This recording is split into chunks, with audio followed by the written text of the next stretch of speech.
Good morning. Hand today is pocket twos. We are under the gun. And this is not a hand that I like to play under the gun. It's not in the ranges. Actually, 2, 3s, and 4s are not hands that I would like to play under the gun. Now you can add them if you feel really confident in your post-flop play. It's just they're weak hands. Basically, if anyone catches a piece of the board for a pair, they beat you. And that doesn't really fit into my early position, raise first in range. So, even, some of the lower ones, we could do expanded ranges. They expand down to fives. And then low jack, right, high jack positions. So the EP2, EP3, those are all like mid position plays. I don't have those twos. Now, once we start getting down to, cut off, hijack, really even the low jack, I will add the twos. I'll add the threes, but not really here. You raise, you've got an entire table you have to deal with. So I just fold here. But then the next guy raises 2.5.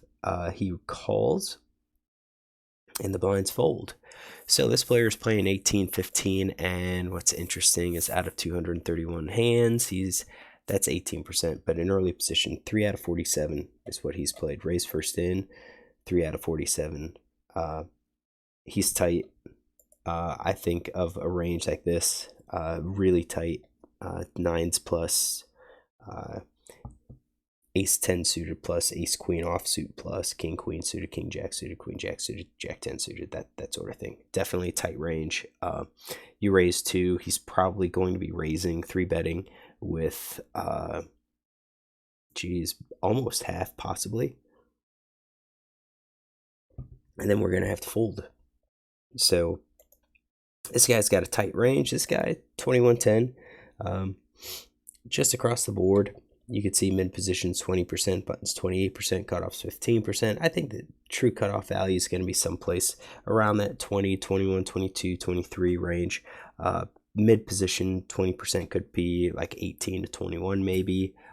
It's higher than the early position. That's kind of what we're getting at. We look at his called 2-bet. It's 8%, 26% mid position, 11% button. His 3-bet set only 1, so we don't. It looks like he's going to be somewhat tight, and we do have some stats here.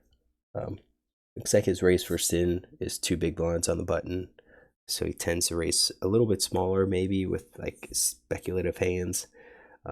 Doesn't tell us anything about the calls, but we do see called 3-bets in position with 5-4 suited, limp and called to raise with 3s.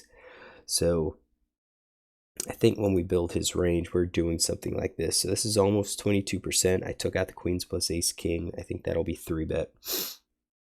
We have 5-4 suited down here. I think that's probably going to be a call. He's, if he limps and calls, he's not going to be raising first in with 5-4, and he's not going to be 3-betting with 5-4.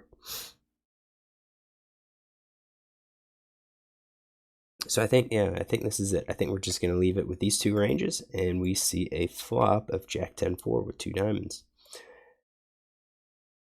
Now, in thinking about ranges, and you're thinking about calling ranges, this is going to likely connect with villain 2 a bit more than villain 6. Now, you think about early position player. He has the ace king, he has the ace queen, could have a king queen, so you could have open ender, you could have gut shots, you could have your diamond draw, ace king of diamonds, ace queen of diamonds, king queen of diamonds. That's all there, but you're unlikely to have any of the lower straights. So you're unlikely to have the 9-8, 8-7 gut shots.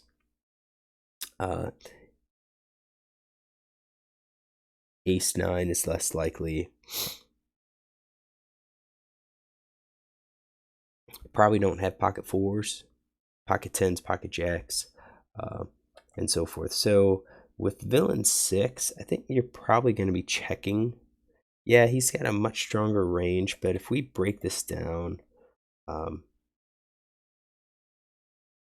it's like value here. You know, if we do set in 2 pair, if that's 18%, and then we have to, well, actually, no, it's not. We gotta clear that out.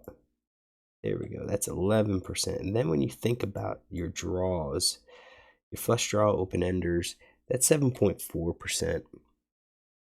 Now we can add all of our 2-card backdoor flush draws, and that's 16%. So you can see that's kind of like, that's it. We're not going to have a massive amount of draws. We do have gut shots that we can add. I mean, we could do gut shots. That's going to be ace king, ace queen, and that really increases it. And then that's going to allow us to bet like our overpairs.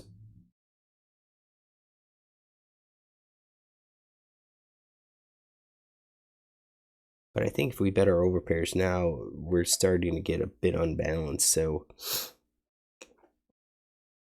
we are out of position, and it's going to be harder to play. So I don't think we're going to be c-betting as often as what we normally think.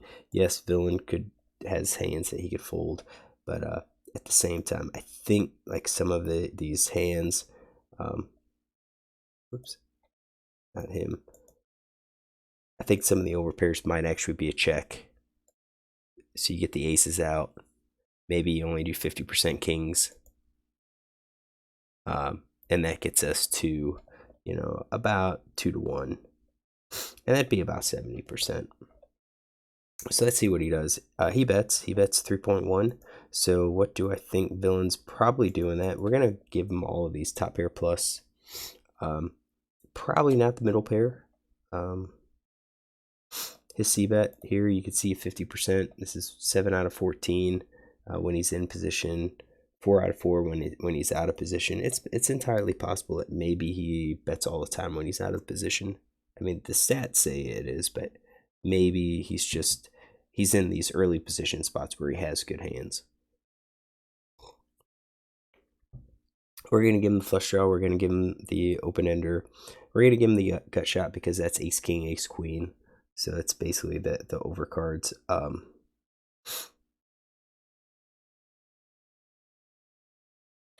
So we're going to keep those. And we're at 88.9 right now. So really just middle pair and these lower pairs. Would he bet those? I'm going to say no. So that's his range. And you can see it's 50-50. 50% bet. 50% value, 50% bluff. And I think half pot bet, or almost half pot bet, kind of fits that range. And then villain 2 raises, and he raises kind of a small amount. You know, a little more than min raise here. So let's see here, 9, 15. Yeah, so less than 50%. He raises. What is he going to raise here? I think there's a lot of things that he could raise. I mean, it's small. Jack 10 of diamonds. This looks like a raise that he doesn't entirely look like a draw. Doesn't entirely look like a draw. So I think a set and a 2 pair.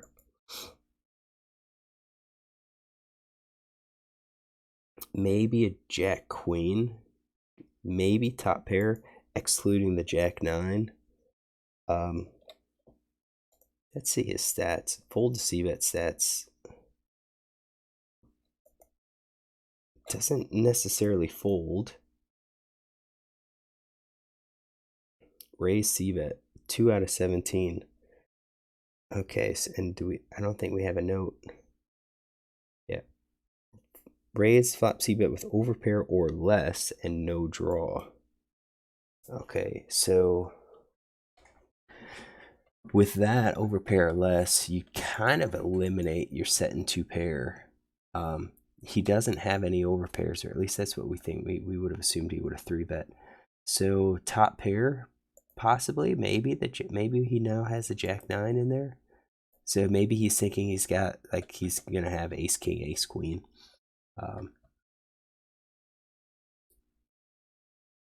And that said no draw. We'll leave the draw and flush draw, open ender. And we could narrow it. It's kind of unusual to see the flush draw. So not everyone does that. I think more than likely it's going to be like a pair. Let's do that and see what develops. Just do top pair, middle pair, and that's it.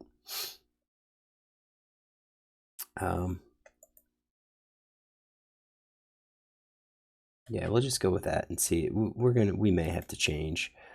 So we've got our ranges. He calls. So the question is, if he calls, he's calling all of those, I think. So yeah, that doesn't change. Now we get the Ace of Hearts comes out. Villain 6 checks. I assumed he would have checked. Villain 2 checks now. Once he checks, I think he would have continued betting 2 pair. I think this is still consistent with the diamond draw. But I think if I would have had the flush draw on that, I probably would have included the nut flush. So I think he would have continued betting had he had the nut flush. So I don't think he has that. So we're still at the middle pair, weak pair. And I think everything that we were talking about is consistent with those hands so far. King of Hearts comes up. Man, what a run out. Villain bets less than half pot. Definitely, I think straights probably what he has. He's got a queen. He's betting that. He raises. So at this point, I do think it's probably going to be a straight. And he calls. And yeah, I think it's going to be a straight, probably split pot. So they both show queens.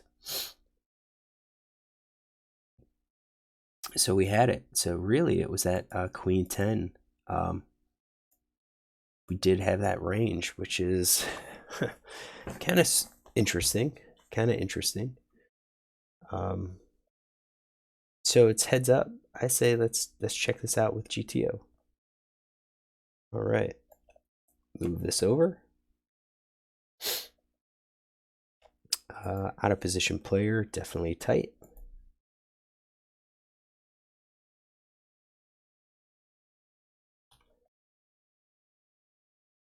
Get this. All right, and the board was Jack 10-4 with 2 diamonds. Let's go back to the flop, 6.5. Effective stacks are actually pretty good, 138. We will, I think we'll just do 50%. And then for here, it's here, he bet 3, 9, plus 6 is 15. So he did about 50%. We'll just leave 50% bets just across the board. We'll build tree and we're going to run the solver. But before we do that, let's go back to here. How do I think I played? I think the king 10's probably, or the king queen's probably justified to bet here. You've got your open enders, the c bet, that's fine. I think pre-flop, I think is fine. Flop raise, it's interesting. I don't think I would have raised with queen 10 here. I think there's too many hands in villain's tight range that connect with his pot so that you're not really getting any sort of fold equity here at all. Yeah, he's not getting any fold equity. So if you're not getting fold equity, I don't think it makes sense to 3-bet here. Basically, you would be 3-betting for value only, but you need some sort of bluff range too. The turn, you 3-bet, and then he froze up, and at that point, it kind of gives away your hand.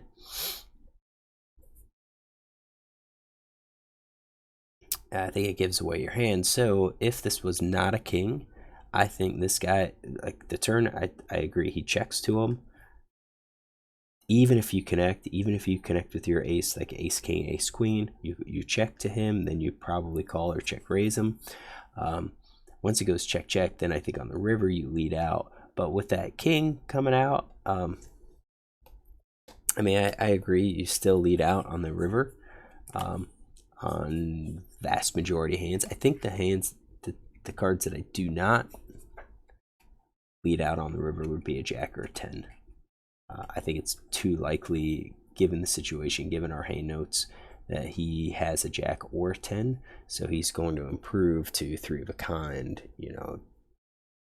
I'm going to say half, but I know it's not half, but he's going to, more than 30% of the time, I'm sure. All right, so yeah, and then on the river, I don't blame the bet, the raise, and I like his call because, what's the point of increasing the chance? It's PokerSight's going to take the rake. So let's go ahead. I'm going to run the solver, and then we'll be back. All right, we are back. Looking at CBET stats, does look like we're betting 80%. Not quite 100%, but 80%. And I think we may have had that.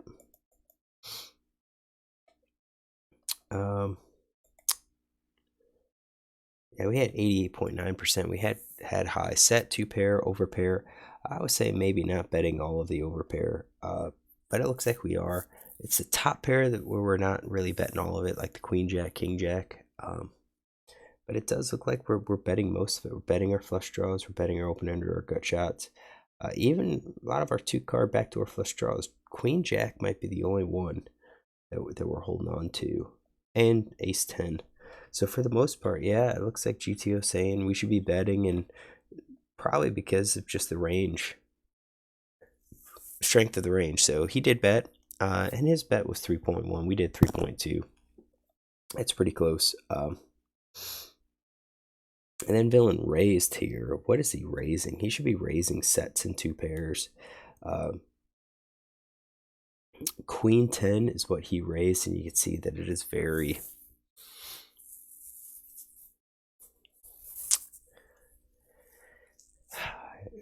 Some bets here, 11%.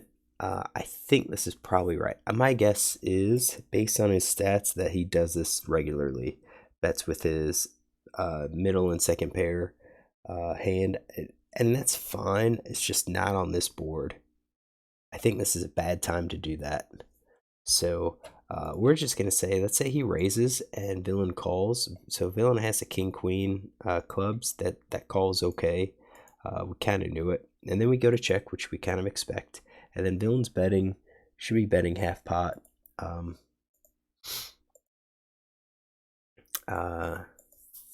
So he just checks behind. So a lot of those hands that he was betting,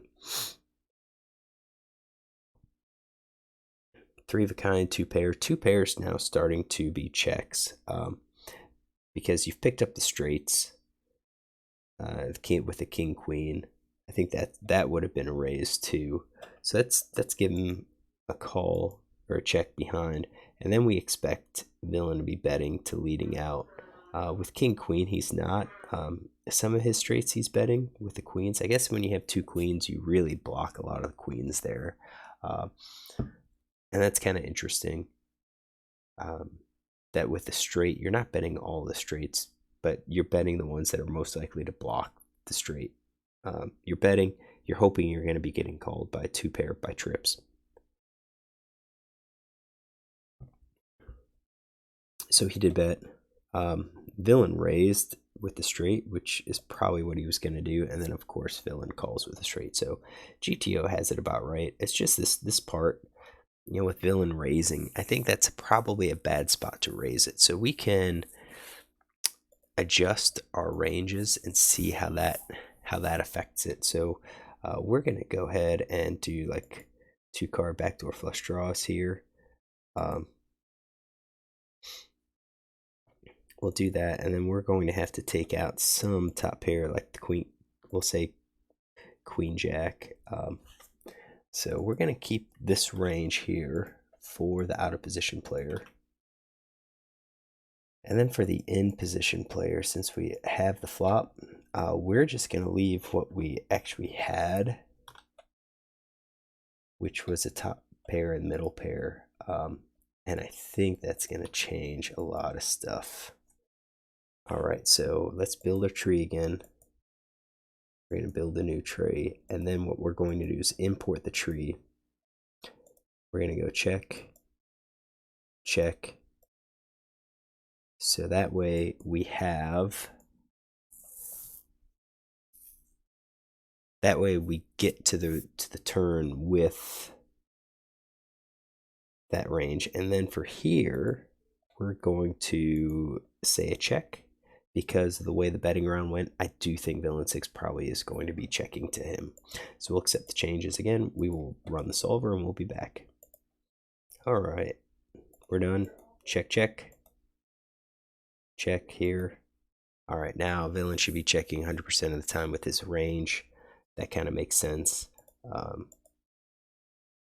And now once it goes check, check against that range, against this range, now villain should be betting here with the king, queen. Makes sense at this point, because again, this is, if villain was playing GTO, he would have, you know, trips 2 pair in his range, and I do think trips and 2 pair probably checking behind. Once that ace comes, 2 pair is mostly checking behind, but those are hands that'll probably check behind on the river too, but they would also call on the river, call a bet on the river. So I think now villain's going to lead out, so he does bet, and then of course queen jack, queen 10 is going to be raising, and then you get the call with the queen. So overall, you know, it's GTO, you know, it's confirming the idea that, yeah, queen 10 should not be raising on the flop. All right, so hopefully you enjoy this hand. If you do, look tomorrow for another.